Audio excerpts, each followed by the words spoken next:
Chairman তারিক রহমান এবং interim গভর্নমেন্টের chief adviser professor Mohammad ইউনুসের মধ্যে একটা সৌহার্দ্যপূর্ণ পরিবেশে মিটিং হয়। মিটিংটার ডিউরেশন ছিল প্রায় 1.5 ঘন্টা। মিটিংয়ের পরে একটা যৌথ বিবৃতি ওনারা দুইজন অ্যাপ্রুভ করেছেন, সেটা এখন রিড আউট করবেন আমাদের national security adviser doctor Khalilur Rahman. বিসমিল্লাহির রহমানির রহিম।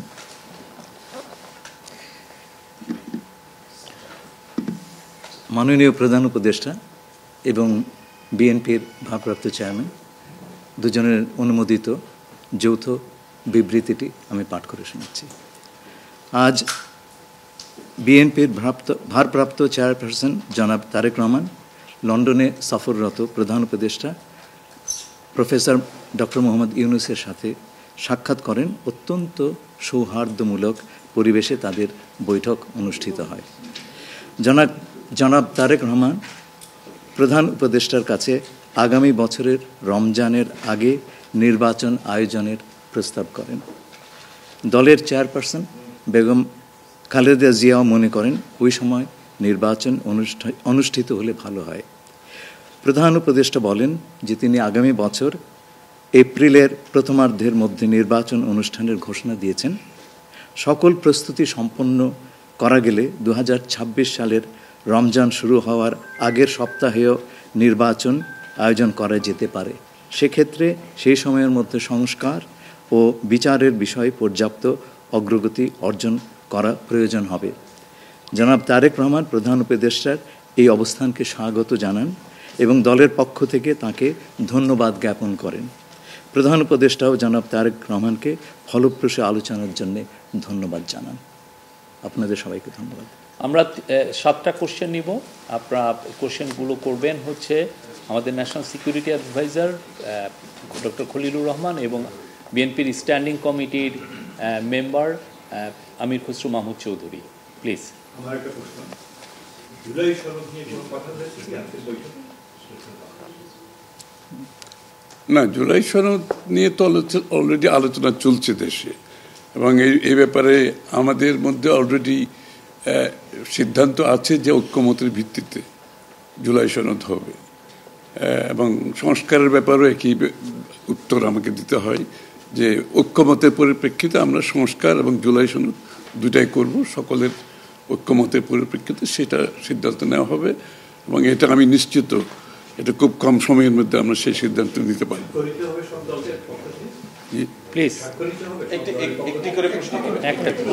হ্যাঁ, ঐক্যমত যেখানে হবে স্বাভাবিকভাবে ঐক্যমতের পরিপ্রেক্ষিতে যে সিদ্ধান্ত হবে স্বাক্ষরিত তো হবেই, না হওয়ার কোনো কারণ তো নেই। Please please please please please. উনি হচ্ছে যে যেটি বারবার যে কথাটি বলা হচ্ছে যে রুটম্যাপ নির্বাচনের একটি সঠিক তারিখ নির্ধারণে আসলে সমস্যাটা কোথায়? একটি সঠিক তারিখ সুনির্দিষ্ট তারিখ এর কোনো সমস্যাই নাই। আমরা কোনো সমস্যা দেখছি না। কেউ দেখলে পারে এটা ভুল দেখছেন।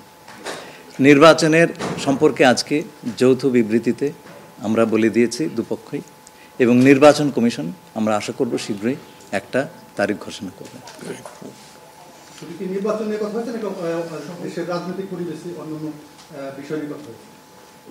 সব বিষয়ে আলোচনা তো হবে স্বাভাবিক। আমরা তো নতুন বাংলাদেশ গড়ার প্রত্যয় নিয়ে সামনের দিকে এগোচ্ছি। সবাই আমরা চাই দেশ গড়ার যে প্রত্যয় আমরা নিয়েছি, আমরা ঐক্যবদ্ধভাবে সেই কাজটা করব। শুধু নির্বাচনের আগে নয়, নির্বাচনের পরেও বাংলাদেশ গড়ার যে প্রত্যয় নিয়ে আমরা সবাই ঐক্যমত হয়েছি সেটা আমরা সামনের দিকে এগিয়ে নিয়ে যাব। একজন প্লিজ প্লিজ উনি বলুন। সংস্কার নিয়ে যে দীর্ঘ আলোচনা হচ্ছিল, সেই সংস্কার বিষয়ে বিএনপির পক্ষ থেকে বা তারেক রহমান সাহেবের পক্ষ থেকে আপনারা কিভাবে রিঅ্যাক্ট করেছেন?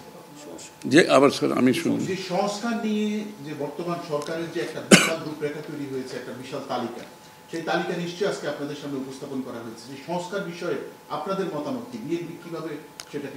না, এটা তো পরিষ্কার। এটা এখানে না বোঝার কোনো কারণ নাই। বিষয়টা হচ্ছে সংস্কার। চিফ অ্যাডভাইজার সাহেব, তারেক রহমান সাহেব, আমরা সবাই একই কথা বলছি। যে বিষয়গুলোতে ঐক্যমত হবে সেগুলোতে সংস্কার হবে, তাই না? তো সংস্কারের বিষয়টা একটা চলমান প্রক্রিয়া। এমন না যে আজ সব সংস্কার এখন শেষ হয়ে যাবে। এটা নির্বাচনের আগেও কিছু সংস্কার হবে যেখানে ঐক্যমত হবে, আর নির্বাচনের পরেও সংস্কার অব্যাহত থাকবে।